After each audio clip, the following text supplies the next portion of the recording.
La semana pasada el pastor Justin comenzó una nueva serie, es una serie de 2 partes, entonces no sé si se puede llamar una serie, pero digamos que sí, una serie de 2 partes, hablando de lo que el Evangelio hace en nosotros y a través de nosotros. Y la semana pasada vimos la primera parte, el Evangelio para mí. Cómo luce un verdadero cambio de corazón que solo es posible gracias a la mano soberana de Dios que obra en nosotros por medio de la obra de Cristo. Y esta semana el sermón se titula El Evangelio para otros. Y si hoy te preguntara, ¿cómo te va en tu vida espiritual? ¿Cómo estás? ¿Cómo te sientes en tu caminar con el Señor? ¿Cómo responderías? Pienso en las ocasiones en que otros me han hecho esta pregunta a mí y por lo general usualmente respondo algo como que, bueno, estoy bien, estoy leyendo la Biblia, estoy orando, estudiando, vamos bien. Y eso no es una mala respuesta, pero debemos notar que todas esas cosas son respuestas de las cuales yo soy el beneficiario. Todos tienen que ver conmigo. Yo estoy recibiendo, yo estoy orando, yo estoy estudiando, yo estoy leyendo. Todo se trata de lo que Dios está haciendo en mí, no tanto en lo que hace a través de mí. Piensa en la última vez que alguien te hizo esta pregunta, tal vez en un discipulado o en tu comunidad misional. ¿Alguna vez respondiste, estoy bien? Compartí el Evangelio con varias personas esta semana. O respondiste, siento que el Señor está trabajando en mí porque estoy evangelizando más que antes.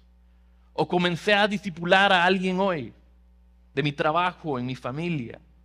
No es que nunca lo haya escuchado, pero francamente no es la respuesta común. La mayoría de nosotros vemos nuestro crecimiento espiritual y nuestro caminar con el Señor en términos de crecimiento interno, personal, no como una respuesta externa y relacional a la misión de Dios. Y tu fe absolutamente es ambas cosas. No puedes separarlas. Pero yo diría que probablemente hay un desequilibrio significante, grave, en nuestra perspectiva de lo que significa ser un discípulo de Jesús. Repito, para muchos de nosotros ser cristiano, esta vida cristiana que estamos haciendo todos los días, tiene que ver con lo que Dios hace en nosotros y no tanto con lo que puede hacer a través de nosotros. Recientemente estaba hablando con un pastor que ha estado en el ministerio en Guatemala por décadas. Y dijo algo que me llamó la atención. Me comentó que la iglesia evangélica en Guatemala está mucho más afectada por la iglesia católica de lo que ella misma admitiría. Aunque creemos cosas distintas, todavía llevamos muchos rasgos católicos con nosotros. Cuando se trata de nuestro crecimiento espiritual, todavía ponemos toda la autoridad y responsabilidad sobre el líder, el cura, el padre, el pastor, el apóstol. Y cuando se trata de nuestro testimonio, de nuestra misión, ponemos toda la responsabilidad sobre la institución de la iglesia, como que debe haber un programa que hace todo eso de misión y servir al prójimo, ¿verdad? No es una responsabilidad personal. En pocas palabras, hermanos y hermanas, venimos a la fe esperando ser servidos, pero no servir, esperando recibir, pero no dar, esperando escuchar, pero no proclamar, esperando ser discipulados, pero no discipular. Ahora bien, solo va a ser otra prédica en que el pastor nos hace sentir mal por no evangelizar lo suficiente. Hasta ahora, sí, o sea, hasta ahora parece así, ¿va? Pero espero y oro que no sea así. De lo que espero convencerte hoy es que si te has sentido incompleto o inútil, sin rumbo o estancado en tu caminar con el Señor, sintiendo que como si no tuvieras el panorama completo, como si algo te faltara, y además estás desinteresado en la misión de Dios de proclamar el Evangelio y hacer discípulos, esos no son asuntos separados. Tienen que ver el uno con el otro. O si crees que todo lo que necesitas hacer en tu caminar con el Señor es concentrarte en tu propia alma, sin preocuparte por las almas de los demás, y tal vez no lo digas así, esa no sería la frase que usarías, pero la forma en que gastas tu tiempo, tu dinero, tus esfuerzos, tus relaciones, la forma en que crías a tus hijos, la forma en que te relacionas con los demás, en tu familia, lugar de trabajo, comunidad, todo lo demuestra.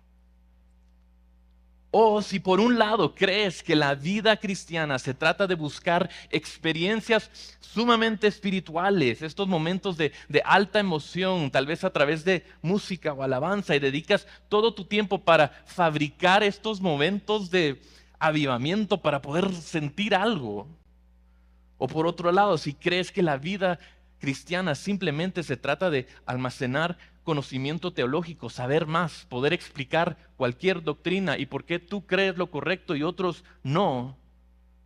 Si cualquiera de estos escenarios describe tu vida cristiana, el dominador común siendo que se trata de lo que tú recibes, entonces estás perdiendo drásticamente el punto de tu vida.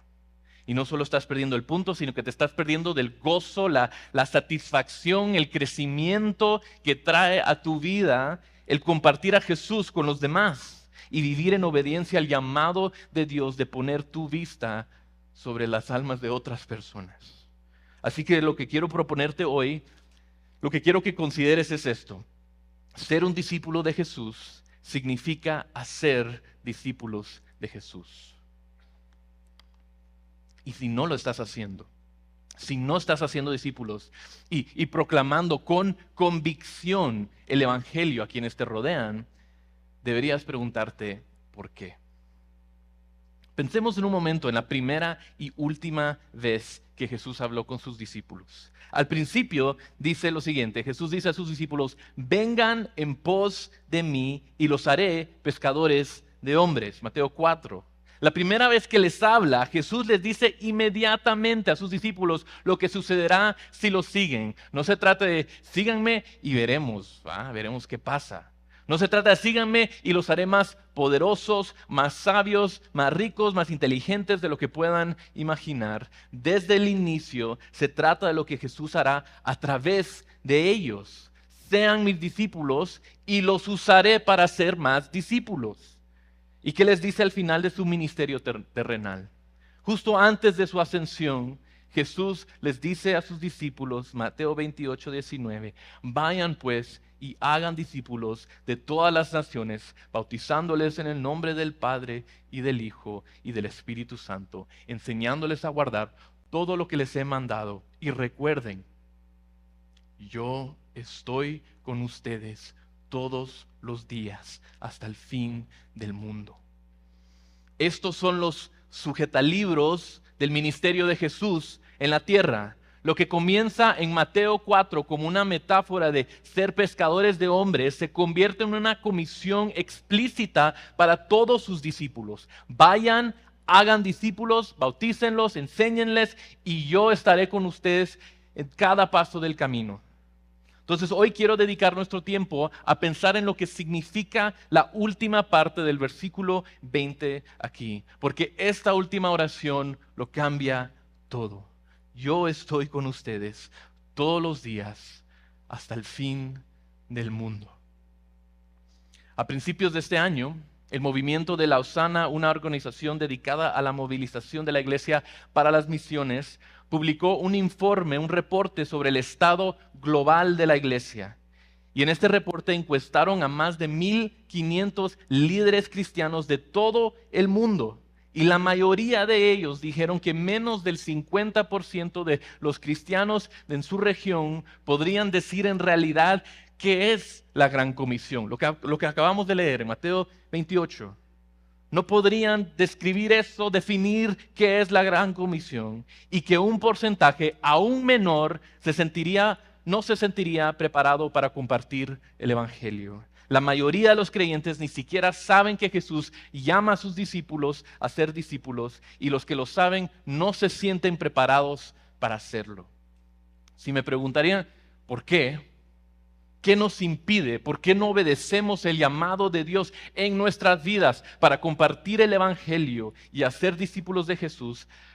Pues hay muchas razones, pero creo que en gran parte es porque no entendemos esta última frase, esta última oración, que Jesús está con nosotros todos los días hasta el fin del mundo. Entonces quiero que nos preguntemos, ¿qué quiere decir Jesús cuando dice que estará con nosotros hasta el fin del mundo? No sé si alguna vez te has preguntado, ¿cómo habrá sido para los discípulos esos primeros días después de que Jesús ascendiera? Probablemente pensaron, como que deberíamos escribir todo lo que acaba de pasar, ¿verdad? Pero, ¿cómo habrá sido estar físicamente con Jesús todos los días durante 3 años y experimentar todo lo que experimentaron con Él? Verlo caminar sobre el agua, sanar enfermedades incurables, resucitar a personas muertas, hablar con autoridad sobre tormentas y olas y demonios, y con esa misma autoridad luego desafiar a los líderes religiosos de esa época y predicar la palabra de tal manera que atrajera multitudes. ¿Cómo habrá sido experimentar eso diariamente a simplemente ya no estar con Él? Solo puedo especular, pero sé que si yo fuera uno de los discípulos, probablemente habría pensado en esos días después de que Jesús ascendió, sería genial si Jesús se hubiera quedado, ¿verdad? Si todavía estuviera aquí con nosotros, especialmente en los tiempos difíciles, lo que daría para tener una conversación más con Él.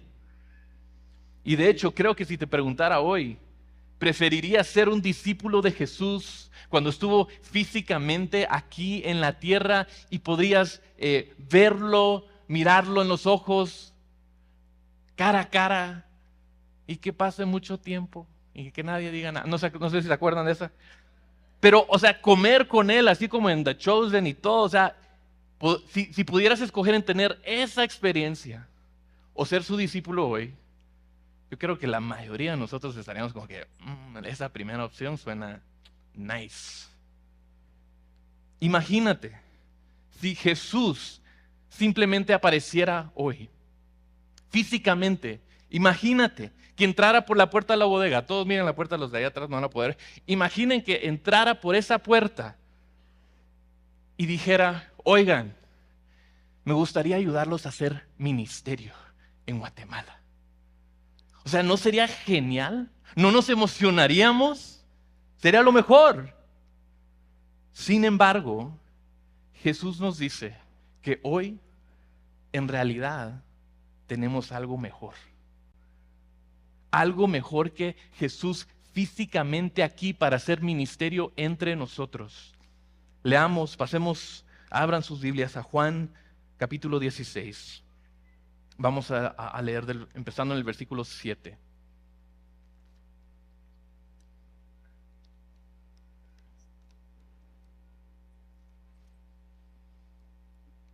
Juan 16, empezando en el versículo 17, dice así. 16, 7.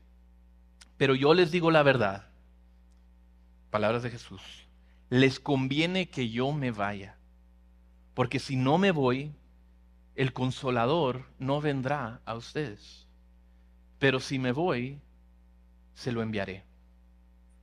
Y cuando Él venga, convencerá al mundo de pecado, de justicia y de juicio.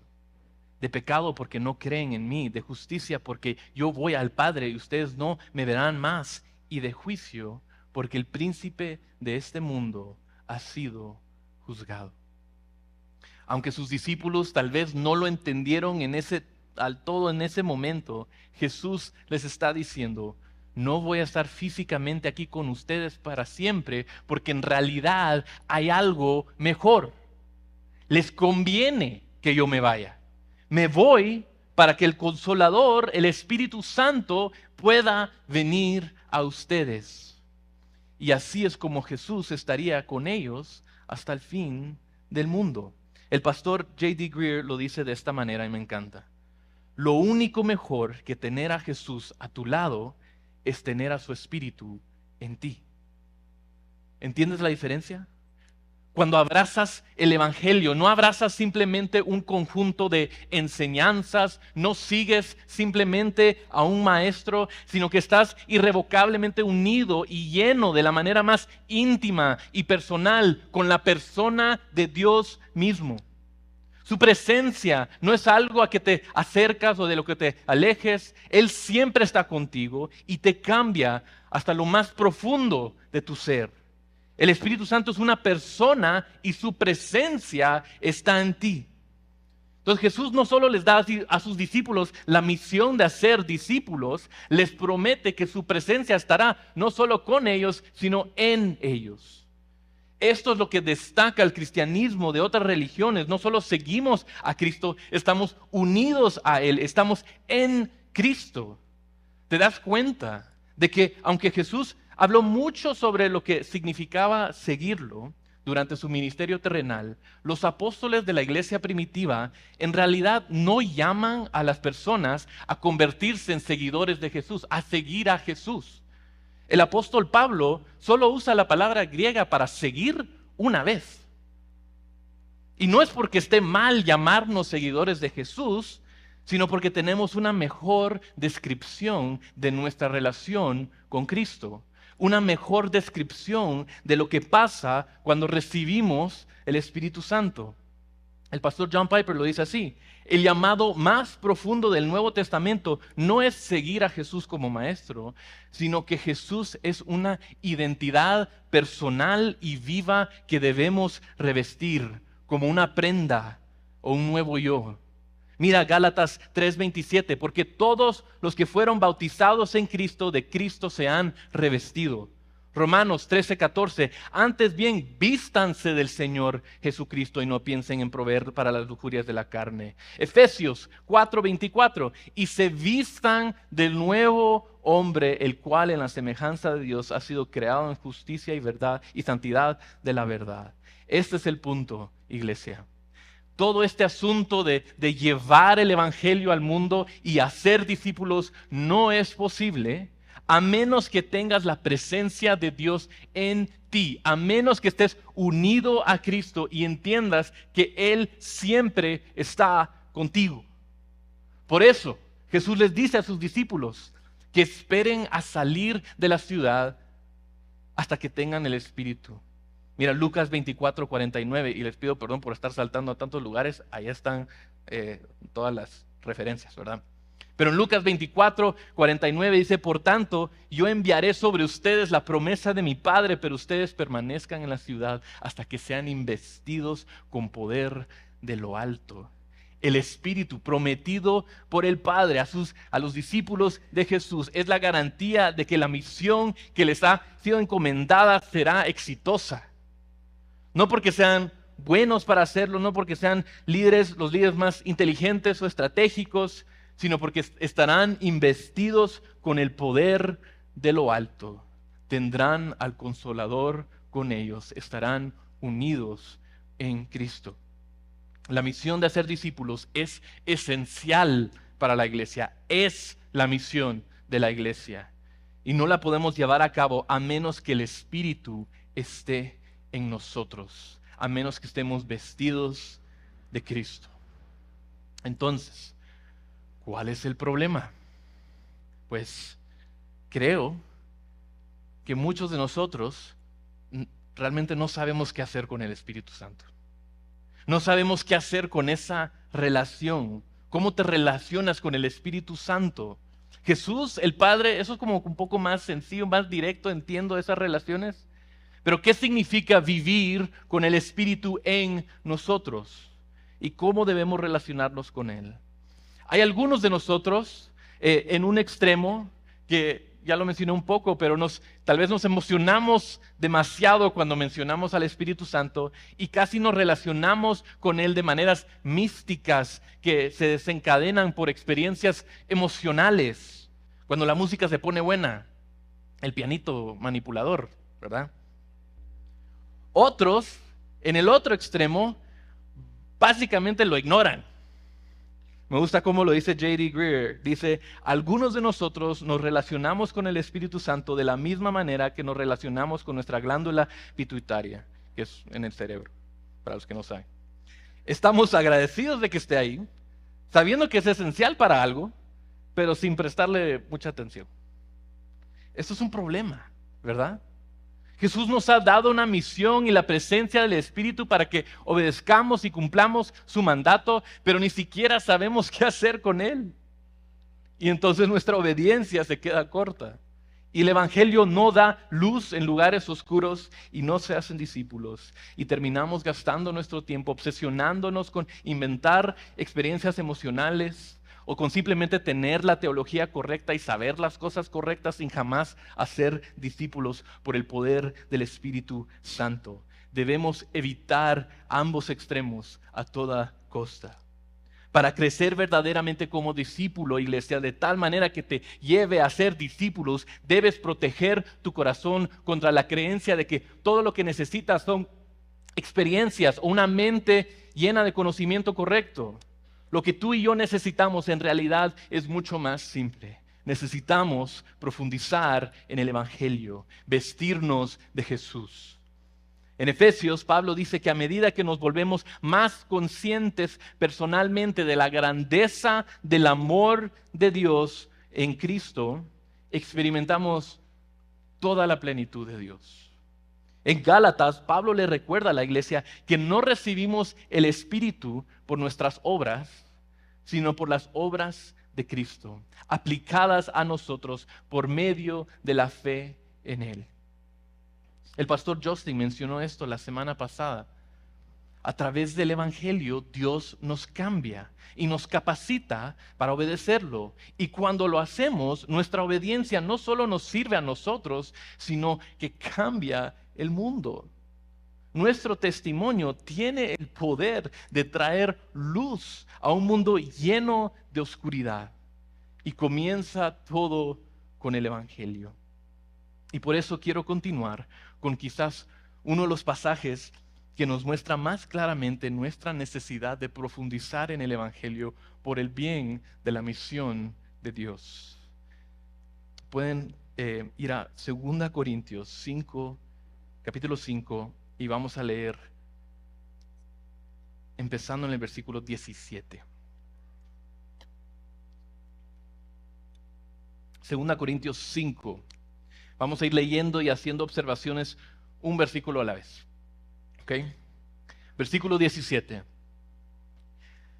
De modo que, si alguno está en Cristo, nueva criatura es.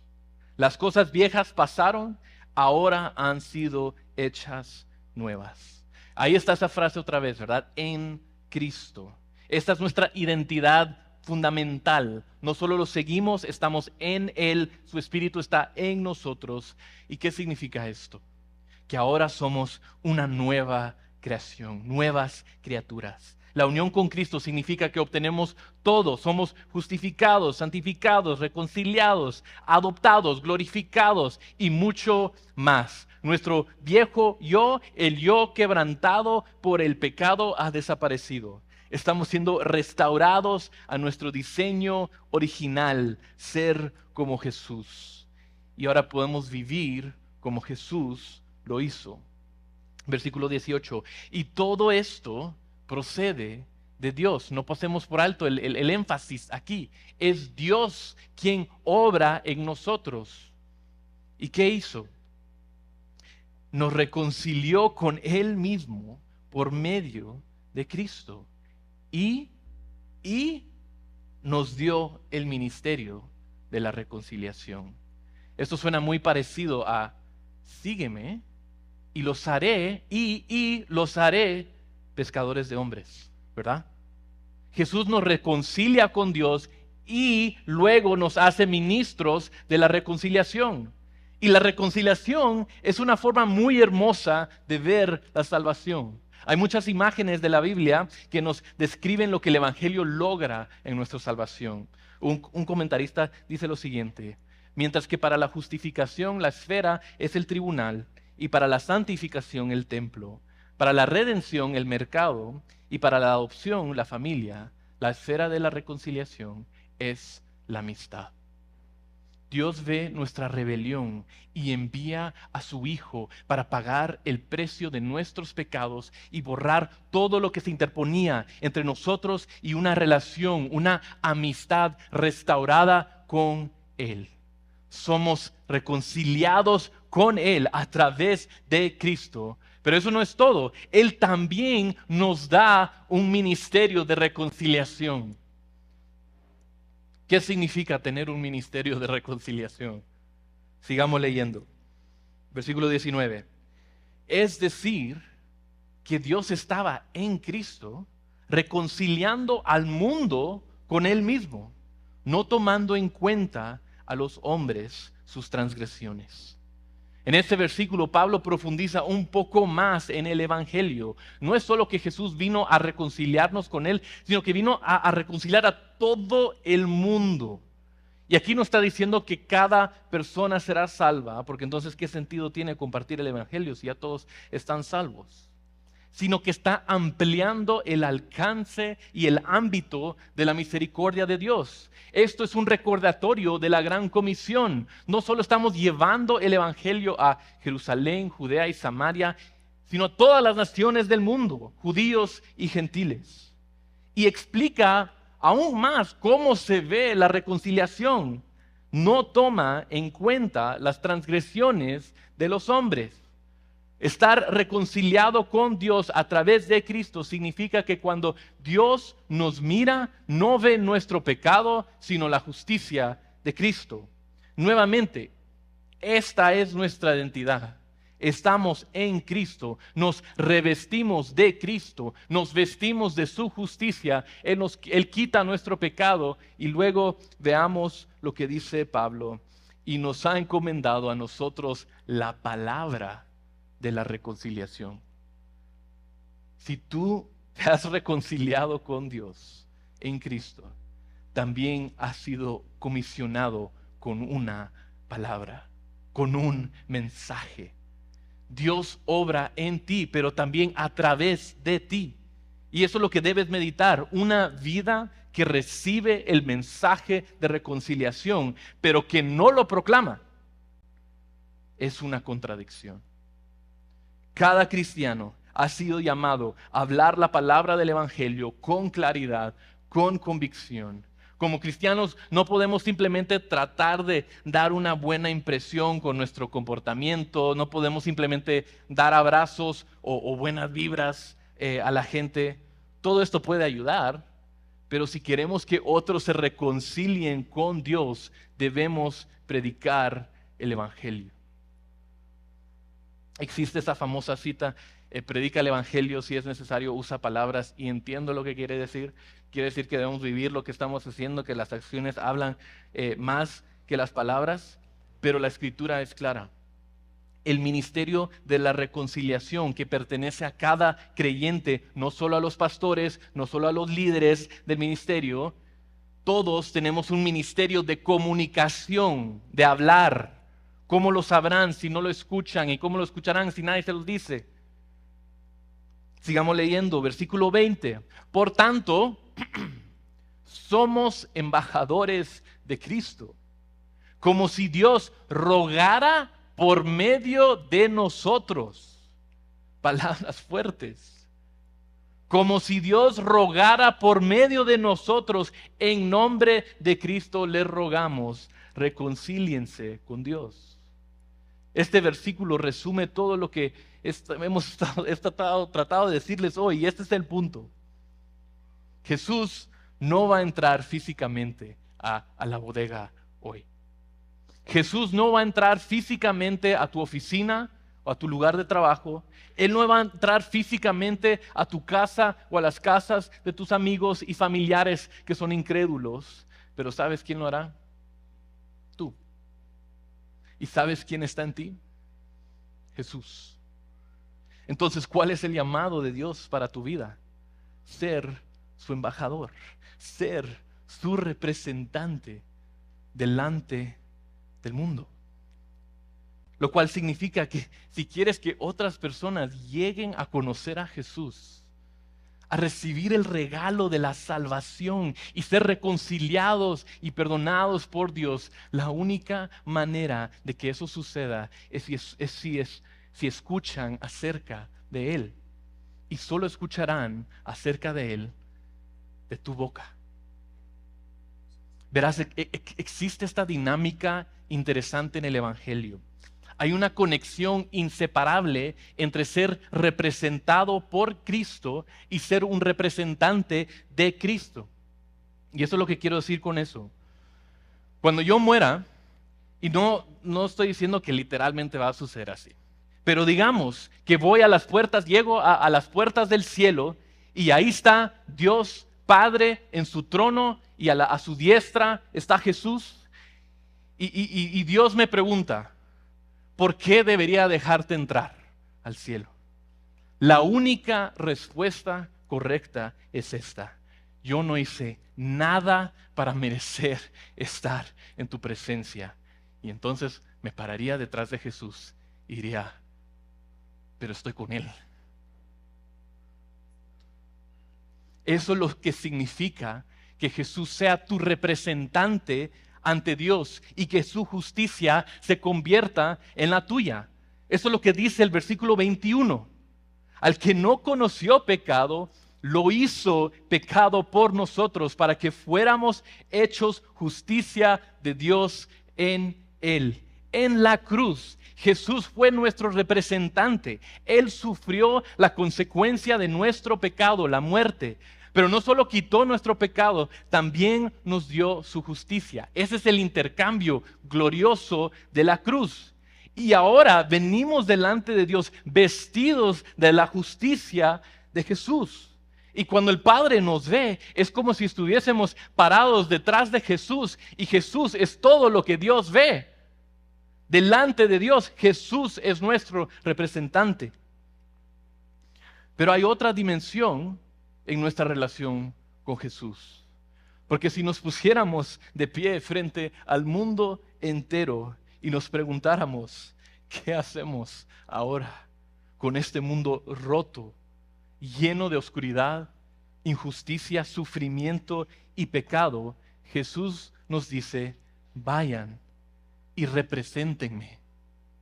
Vayan y lleven mi mensaje. Tomen mi palabra, es la única esperanza para que el mundo se reconcilie conmigo. Y lo hermoso de todo esto es que no lo hacemos por nuestra propia cuenta, no lo hacemos fingiendo que lo tenemos todo resuelto solos, lo hacemos con una promesa sellada en nuestro corazón.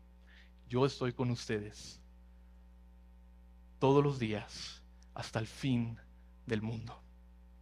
Quiero animarte a que examines tu vida. ¿Estás perdiendo el punto? Y quizás ni siquiera sabes por dónde comenzar. Pues permítame darte 3 maneras de aplicar esto ahora. 1, profundiza en el Evangelio. Si se nos ha dado un ministerio de reconciliación para compartir una palabra con el mundo, entonces debemos ser estudiantes de la palabra de Dios. La palabra debe penetrar nuestras mentes y corazones. Debemos meditar en ella día y noche, no para que podamos convertirnos en enciclopedias humanas llenas de conocimiento para inflar nuestro orgullo, sino para que la palabra pueda ser hablada a través de nosotros a personas que necesitan desesperadamente escucharla. Porque es su única esperanza y tú tienes esa esperanza en tu corazón. Tus disciplinas espirituales no se tratan de solo tu crecimiento personal. Sirven para prepararte para que puedas ser un embajador de Cristo al mundo. Entonces profundiza en el Evangelio. Número 2, busca a un cristiano que te acompañe en compartir el Evangelio con un no creyente. Parte de la misión es encontrar a otras personas que también están viviendo en misión. No necesitas hacer esto solo. Tenemos el Espíritu, pero también tenemos el regalo de la iglesia. Colabora con otros creyentes, trabajen juntos y no empieces un nuevo ministerio, un sitio web, una cuenta de Instagram. No intentes construir algo para tratar de salvar todo el mundo. Dios se va a encargar del mundo. Concéntrate en alcanzar a una persona. Encuentra a otro creyente. Piensen en un no creyente que ambos conozcan. Oren juntos. Háganse responsables mutuamente y trabajen juntos para compartir el evangelio con alguien que no lo conozca. Y número 3, prioriza la misión sobre todo, especialmente las actividades terrenales y temporales. Vivimos en un mundo, iglesia, llena de distracciones y causas que luchan por nuestra atención todos los días. Vivimos en una cultura de indignación donde nuestros teléfonos y los algoritmos y las redes sociales nos muestran cualquier cosa que pueda provocar una reacción en nosotros. Y si no tenemos cuidado, estas cosas, sea política, cultura, dinero, incluso argumentos teológicos, pueden alejarnos o quitar nuestra vista del objetivo principal. Asegúrate de vivir para lo que más le importa a Dios y para la eternidad.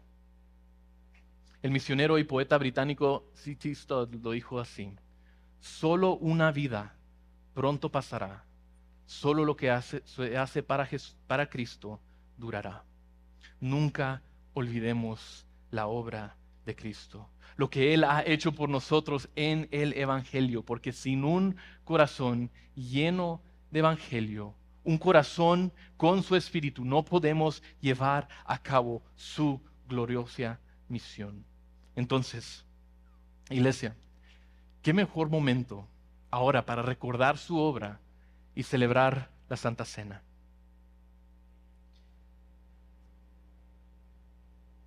La Santa Cena es una ordenanza establecida por Cristo para recordarnos del sacrificio que Jesús hizo por nosotros.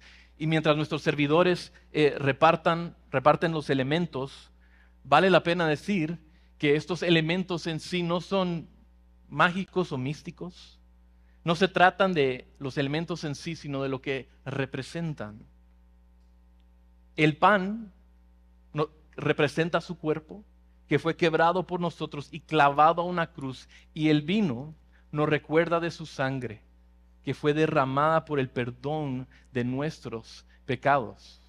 Sin este sacrificio, sin su cuerpo quebrado y su sangre derramada, no hay una promesa cumplida en Cristo.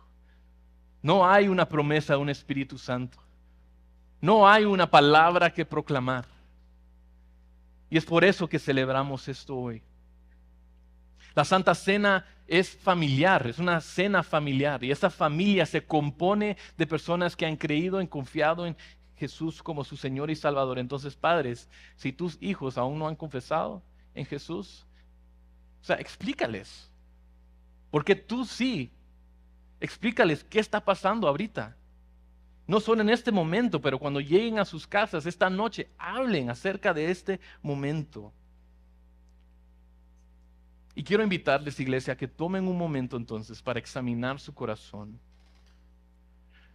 ¿Hay algún ídolo en tu corazón que te está distrayendo, que te está alejando de tu propósito, del llamado de Dios en tu vida?